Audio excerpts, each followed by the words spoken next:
The label everyone gave this generation was wrong. Not slightly off. Backwards.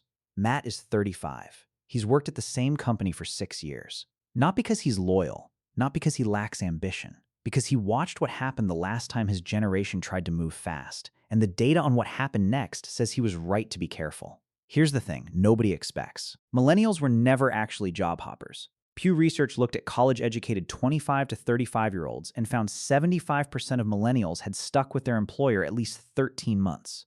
Compare that to Gen X at the same age, only 70 to 72%. The generation blamed for chronic job hopping was, by the actual numbers, staying put more than the generation before it.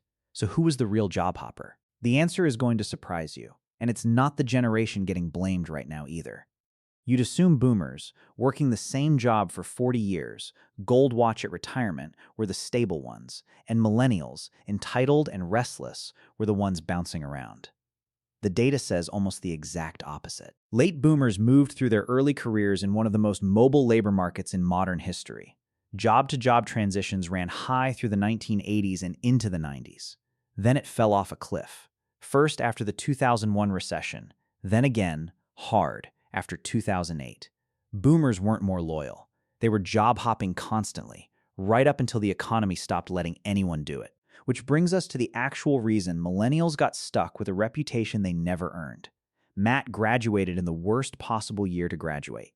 Not figuratively, statistically. In September 2008, young workers faced nearly 10% unemployment, almost double the national rate.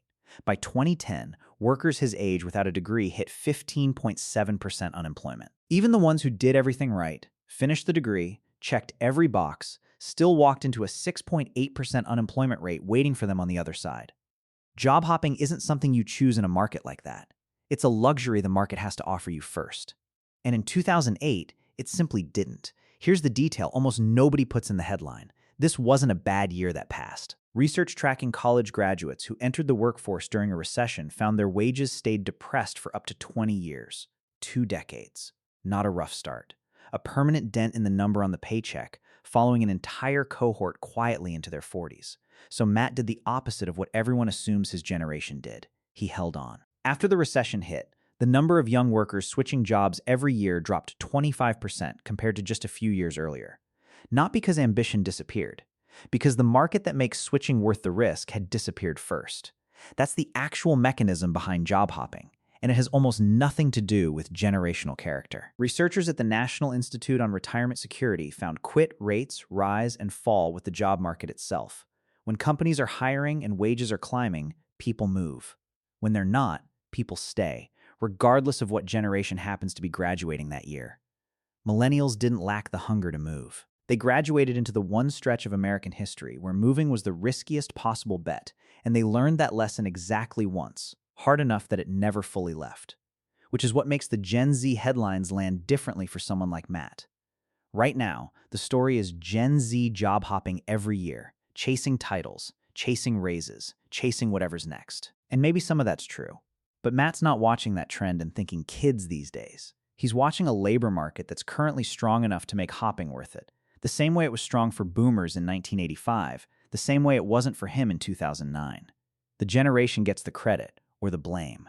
The economy quietly writes the actual rules underneath it. There's one more twist buried in the research, and it might be the most interesting part. When researchers checked back in on millennials more recently, they found something that doesn't fit the restless stereotype at all. Millennials aren't chasing the next paycheck anymore. They're actively staying put for employers whose values actually line up with theirs, not loyalty for its own sake. Loyalty that was earned the hard way, by a generation that watched the alternative up close. Matt's 6 years at the same company isn't caution dressed up as a personality trait.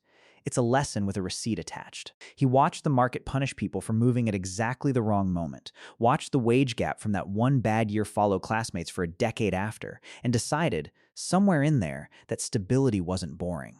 It was the thing nobody handed his generation the first time around, so he built it himself, on purpose, the second he got the chance. He was never restless. He was paying attention.